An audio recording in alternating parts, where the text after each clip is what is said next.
Ogenj na pobočju Kovka na Ajdovščino še vedno ni pogašen. 2 helikopterja Slovenske vojske včeraj nista uspela pogasiti vsega tlečega podrastja. Na požarišču je zato danes več kot 40 gasilcev znova prekopavalo in gasilo zemljo. Gasilci so vidno utrujeni, dave gašenja na izredno nevarnem in nedostopnem terenu pa je na srečo za zdaj zgolj en zvin in na desetine žuljev.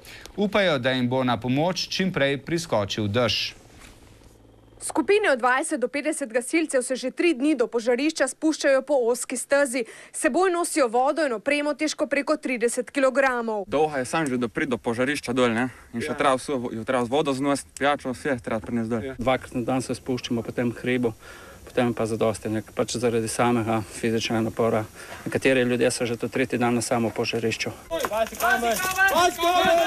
S temi brentami, kot vidite tukaj, je bil treba vsak štorčk posebej, bil treba prekopati, pa potem še zaliti z vodo, tako da ne pride do trajnih posledic, potem recimo do ponovnega ožiha. Tako so morali prekopati preko 3 hektarje veliko območje Kovka nad Ajdovščino. Gre za zaraščeno borovo pobočje, ki ga zaradi nedostopnosti ne uporablja nihče.